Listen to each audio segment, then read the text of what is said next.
Bonjour à tous et bienvenue sur votre escale astro, énergie générale de la nouvelle lune du 15 novembre 2020.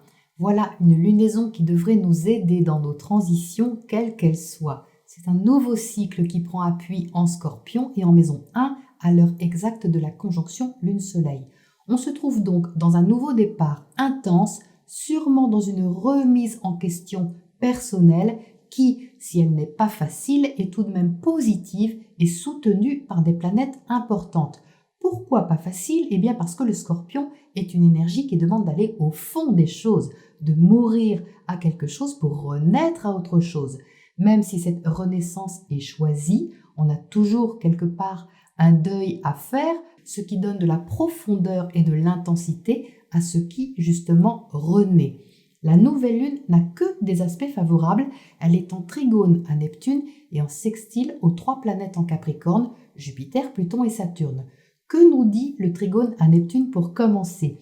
Eh bien, il nous relie à notre intuition, à nos idéaux, notre imagination et surtout à l'amour supérieur, presque mystique, spirituel. Neptune est en maison 5, c'est la maison des projets, des enfants et des sentiments. La maison 5 concerne tout ce qui touche notre cœur, notre créativité, notre façon d'aimer, de rayonner.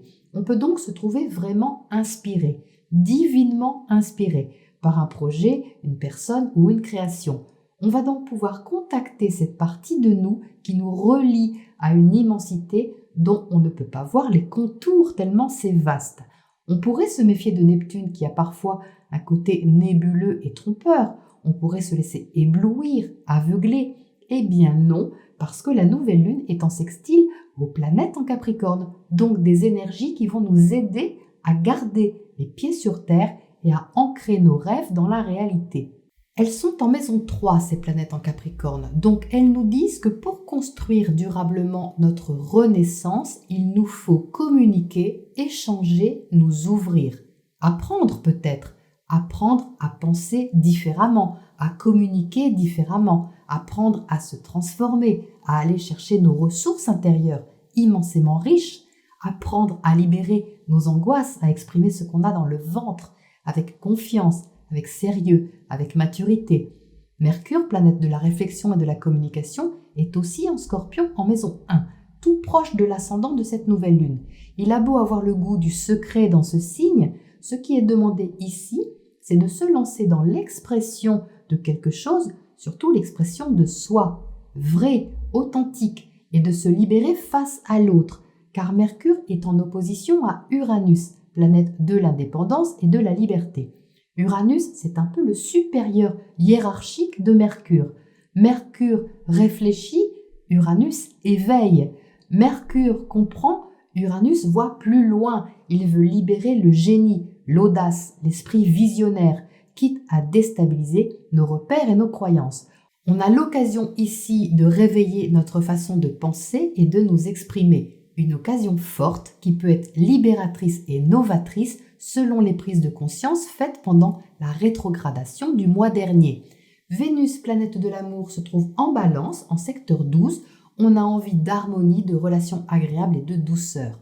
On aime en secret, en retrait, peut-être qu'on infuse un sentiment ou qu'on le cache. On a envie de rêver et besoin de s'évader. Et les envies sont intenses. Vénus est en aspect inconfortable à Pluton, Jupiter, Saturne et en opposition à Mars. Est-ce qu'on est poussé à exprimer ce qu'on voulait retenir ou simplement est-ce que notre ressenti est en train de changer notre façon de penser? Mars, planète de l'action, fait face à cette Vénus et il est enfin reparti en marche directe. Il est donc prêt à agir courageusement pour répondre à nos désirs secrets, mais aussi pour nous mettre face aux réalités du quotidien. Qu'est-ce qui peut être lancé concrètement? Qu'est-ce qui reste à l'état de sommeil? Ce sera une question culminante qui nous poussera à l'action et à des mises au point radicales. Ça sera peut-être l'heure d'un bilan, d'un état des lieux intérieur de nos sentiments, de notre façon d'être en relation, mais aussi de nos biens pour prendre ce virage important. Il ne faut pas oublier que Vénus symbolise aussi l'argent. Les questions financières ou de partage peuvent être aussi particulièrement significatives sur cette lunaison. ce qu'on possède, ce qui nous reste, ce qu'on lâche de gré ou de force. Vénus est en trigone au nœud nord, notre GPS, en Gémeaux et en maison 8. Il confirme l'importance de communiquer en profondeur et d'accueillir inconditionnellement cette partie de nous, intime, secrète, cachée, afin d'apprendre peut-être à l'exprimer et à la partager. Ce qui débutera sur cette lunaison sera sérieux et transformateur sur le long terme. Mais pour ça, ce qui est caché devra peut-être se dévoiler.